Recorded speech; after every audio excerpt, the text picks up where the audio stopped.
Branislav Nušić, autobiografija, 22. poglavlje, Tamnica. Među prvima u mome novome društvu prišao mi je jedan vašarski kesaroš.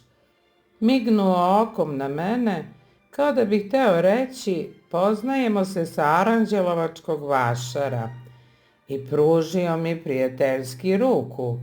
Dobrodošao, Novajlija, bolje te našao, prijatelju. A, uhvatiše, braća, uhvatiše. Uhvatiše.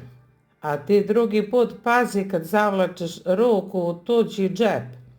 Ono i mene su uhvatili, ali ja sam hteo da odsečem kesu, a to je malo teži posao. Ama nisam ja za to osuđen. Nisi, iznenadi se kesaroš, nego možda za zlonamernu paljevinu? Ne, brate, ili kao maloletni saučesnik u ubistvu. Nije ni to, nego napisao sam jednu pesmu. Pesmu? Nasmeja se kesaroš. Pričaj ti to, prijatelju, drugome kome. Odista ti kažem.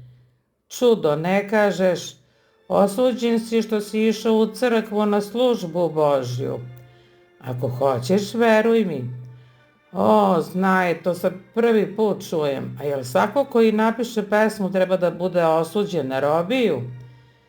Trebalo bi, ali znaš kako je, mnogi se izvuku i obično se izvuku oni koji napišu rđevu pesmu.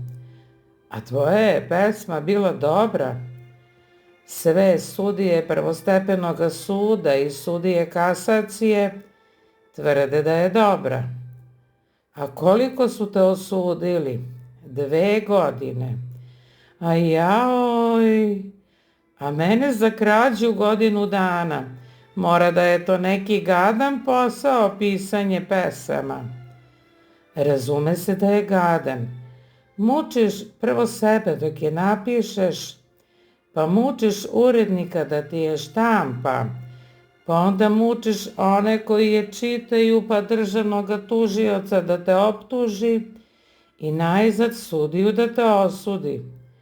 A zar nisi imao olakšavajuće okolnosti? Ama zar se ti i u tome razumeš? Kako da se ne razumem, zar je meni ovo prvi put? Znam ceo krivični zakon napamet. Nisi dakle imao olakšavajuće okolnosti? Imao sam ih. Koje? Dobro vladanje. To je, brate, otežavajuća okolnost. Kod nas, ako si dobrog vladanja, to ti je sigurno da ćeš stradati, a ako si sumnjivog vladanja, možeš još nekako i da se izvučeš.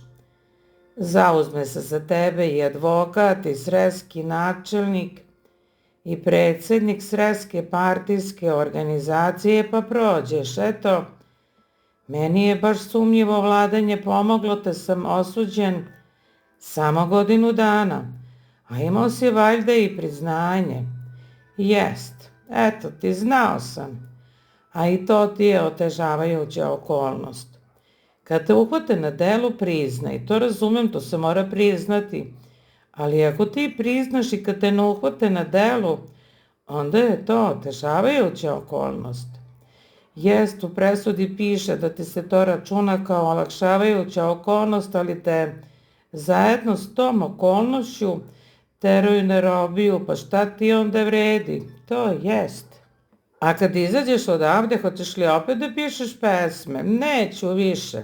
Pa da bome, nikakve hasne nemaš, a ležeš badava robiju. Nego ako hoćeš da me poslušaš, kad se pustiš odavde, da otpočnemo zajedno posao.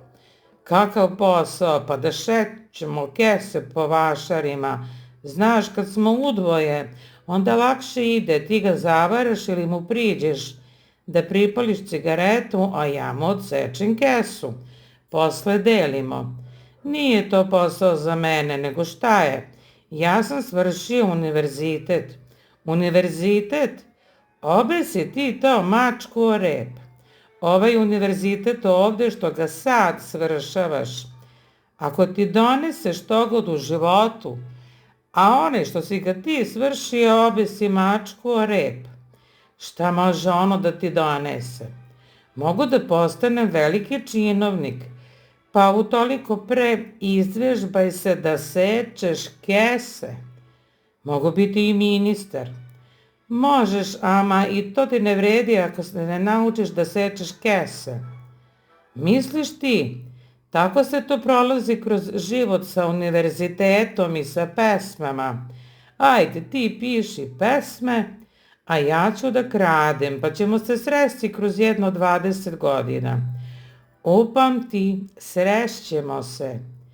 Ja, ako ne dogoram da budem narodni poslanik, dogurat ću sigurno da budem predsjednik upravnog ili nadzornog odbora kakve banke. Ti ćeš tad proći kraj mene izlizani pantalona i izlizane pameti.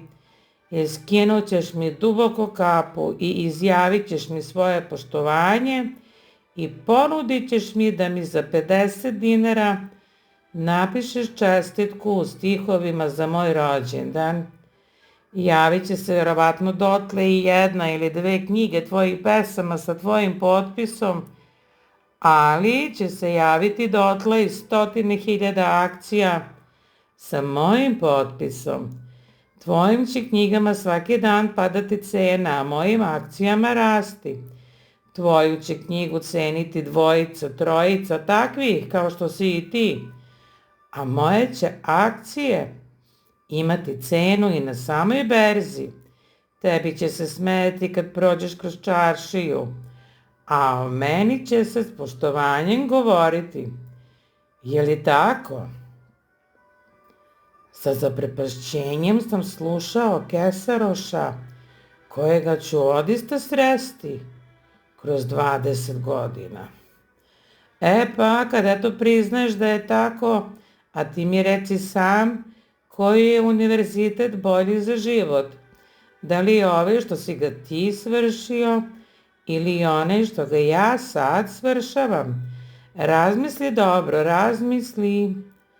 I razmišljao sam, dugo sam razmišljao o tome, jer ako ništa drugo, tamnica je bar za razmišljanje neobično pogodna ustanova, a razmišljanje je jedina i besplatna i bezopasna zabava čoveka, samo treba umeti razmišljati, jer ima ih koji ni to ne umeju. Moja današnja kuvarica, gospa Lenka, tvrdi, na primjer, da ne ume da razmišlja. Onako isto kao što ne ume da pravi knedle od sira i pitu sa orasima. Pa dobro, gospo Lenka, kad ste bili mlađi, jeste li i onda umeli da razmišljate? Nisam. Vi ste udovica, prema tome ste bili udati. Pa zar prilikom udaje, kad ste imali odlučiti hoćete li poći za pokojnika, zar niste onda razmišljali? Nisam. Kako to? Pa ja i pokojnik smo se ranije poznavali i kad sam ušla u 7. mesec našega poznanstva, ja sam se baš bez razmišljanja udala. Lepo, to je odista vrlo moguće na taj način, ali kada ste se upoznali sa pokojnikom i kad vam je to poznanstvo imalo da donese onaj 7. mesec poznanstva, zar ni onda niste razmišljali? Nisam. Kako to? Pa u takvim se prilikama obično ne razmišlja. Vi ste posle godinu dana bračnog života ostali udovica, našli ste se bez zaštite, bez potpore, a život je tako težak. Jeste li bar onda razmišljali? Nisam ni tada. Zašto? Pa bila sam mlada i lepa. Sasvim. Ali gospa Leno, otad je prošlo mnogo vremena. Prošla je i mladost i lepota i vi ste po svojoj prilici imali često prilike da razmišljate. Imala sam, ali nisam razmišljala, ne umem. Nisam se vežbala, pa ne umem. Kako to ne umete? Pa eto tako. Preko dan sam u poslu, pa mi nije do toga da razmišljam, već ostavljam za uveče. a uveče legnem, prebacim pokrivač preko glave i kažem sama sebi, aj sad, Leno, misli o toj i toj brizi. I počnem lepo, a tek misli najedanput pođu u raskorak. Skrenu i odu na 29. stranu. Eto tako, ne umem da razmišljam, pa to vam je. A nije to slučaj samo sa Gospalenom. Meni se jedan načelnik ministarstva žalio da ne ume da misli, u što me je neobično lako ubedio. Pa ipak sam mu iz učtivosti rekao, ali kako za Boga? Tako, gospodine, ne umem. Ponesem ja kući akta, kakav važniji predmet o kome mi treba dobro razmisliti, pre no ga referiše ministru. Kažem sam sebi, o ovome ću ozbiljno promisliti i razvijem akta na sto i naslonim glavu na ruke i počnem misliti.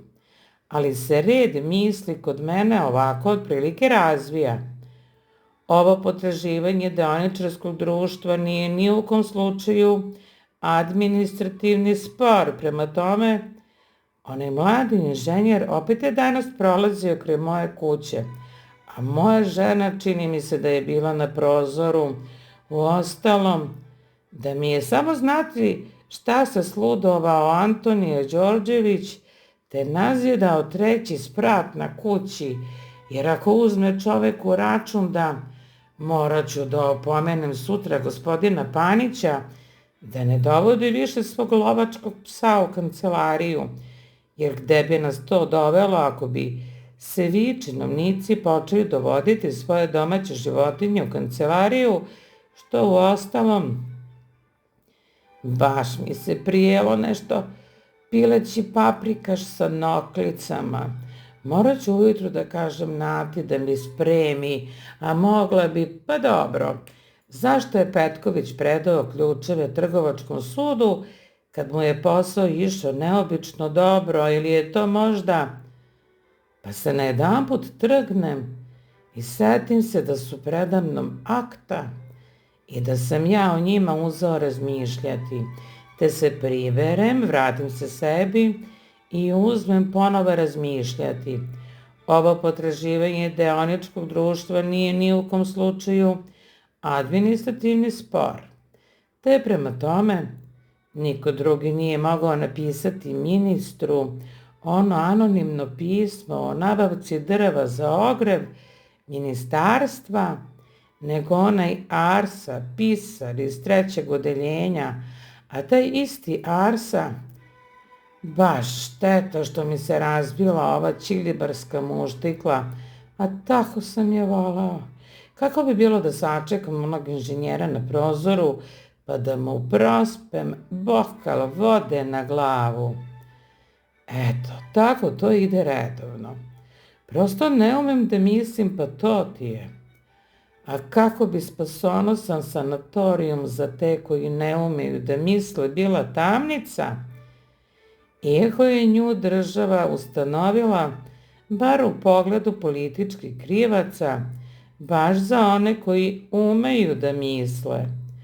Odvojen potpuno od huke života i od događanja, odvojen od vreve i komešanja, svetskog kao robizonski usamljen čuvar kule svetilje, koji posmatra bure na pučini koje ne dopiru do njega, čovek se između 4 tamnička zida povlači u sebe, zbere sve misli, te one kao reflektorska žiža obasjavaju predmet na koji se prostiru. I kako je to prekrasna panorama kada se iz usamljenosti posmatra svet kroz takvo jedno staklo na pogledu, kao što je apsanski prozor. Kao nabujala reka teče život širokim stazama, teče i ruši prepone, razriva obale, krha brane, plavi doline i odnosi sobom sve što nađe, sve što zbere. Čitav korzo ljudskih vrlina i ljudskih slabosti defiluje ispred stakleta na ovome čudnovatome dogledu. O, koliko novina, koliko zanimljivosti i koliko istine, koja se golim okom ne opaža. Ja sam sve te slike poznavao dok sam i sam bio na toj stazi, ali odavde uveličavane stakletom, one sasvim drugčije izgledaju. Eno je nevinost, na primjer, sa kratkim suknjicama više kolena, sa azur čarapama kroz koje se vide rumene listovi, u providnoj haljini koja je ocrtava sve čarobne ugibe na telu i sa dekolteom iz koje vire nabrekle dojke. Eno ga poštenje. Obuklo dugačku košulju, nataklo na glavu šarenu kapu sa praporcima i poskakuje pelivanski i histerično se cereka.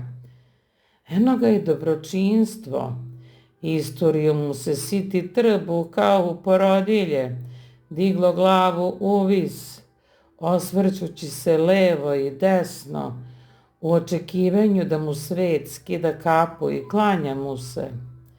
Eto odmah zatim i sujete, pre gola no obučena, te se kroz tanku kožu isturaju kosti i sagleda svako bedro, pokvarenih zuba i usaklih dojaka, nafrakana i navučenih obraza, kao one ženske što ih noćne patrole zbiraju sa ulice.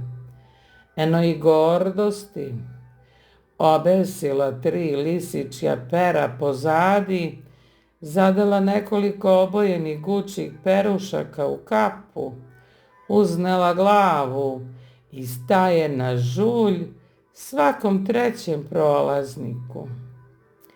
Eno je i matora usedelica, pravda, zamenila lažnim poispadale zube, zadigla suknju, te joj se vidi donji prljavi veš, metnula mutne naočare na nos da bi sakrila razruki pogled, podmetnula čitava povesma vune u grudi da bi formirala usahnule dojke iz kojih još i danas doji čovečanstvo.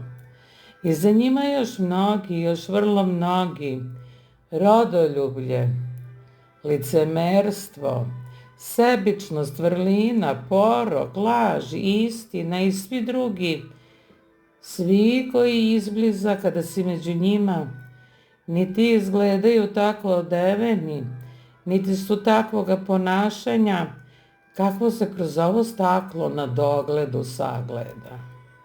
A ovaj dogled, tamnički prozor, ima i onu drugu poznatu osobinu istinskog dogleda. Kad gledaš kroz malo staklo na veliko, onda se predmet koji gledaš uveliča i obratno. Kad obrneš dogled i gledaš kroz veliko staklo na malo, tada se predmet umanji. Taj je eksperiment neobično zanimljiv i daje se neobično lepo izvesti baš kroz dogled koji predstavlja apsonski prozor.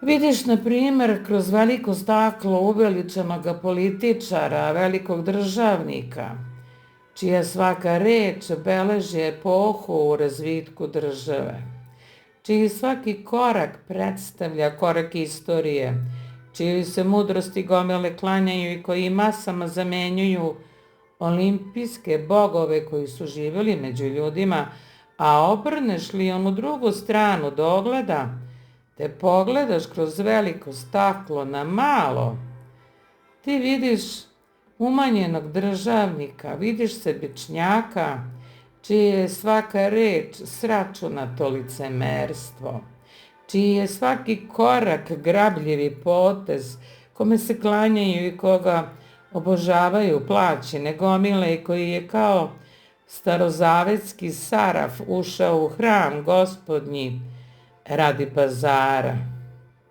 Ili na veliko staklo vidiš uveličanu plemenitost glasovitoga mecene i dobrotvora, njegova darežljiva ruka blaži svaku bedu i jad. Njegovo plemenito srce saučestvuje u svakoj nevolji. On je već mnogo suza utro, mnogi bol olakšao, mnogo bedu ublažio. Njega nevoljnici za života smatraju svecem i njegova je duša po smrti obezbedila sebi mesto u raju.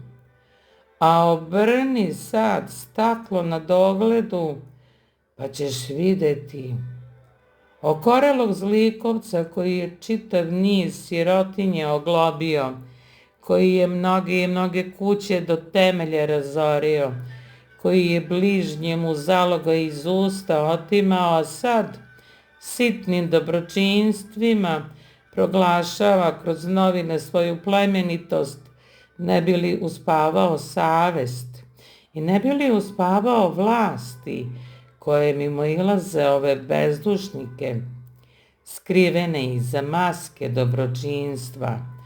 Pa onda kroz ovo veliko staklo vidiš uveličanoga književnika ili naučnika za kojega se veli da kazuje posljednju reč, čije se ime ispisuje uvek u vrhu i sa poštovanjem izgovara, kojemu se oni koji ga opkovljuju stalno dive, kako onome što je napisao, tako i onome što će napisati, nad kojim visi venac slave i pred kojim su panteonska vrata širom otvorena. A kad okreneš onu drugu stranu, staklo koje umanjuje, ti vidiš jedan običan profesorski tip, kakvi se u velikih naroda broje na bataljone. Vidiš čoveka koji svoje akovče znanja celoga života pretače.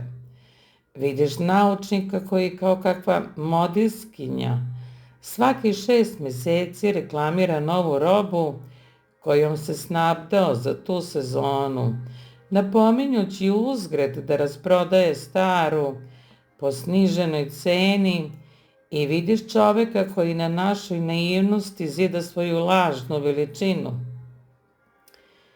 I koliko drugih i koliko drugčijih slika, kad posmatrate svet kroz stakla koja uveličavaju i koja smanjuju.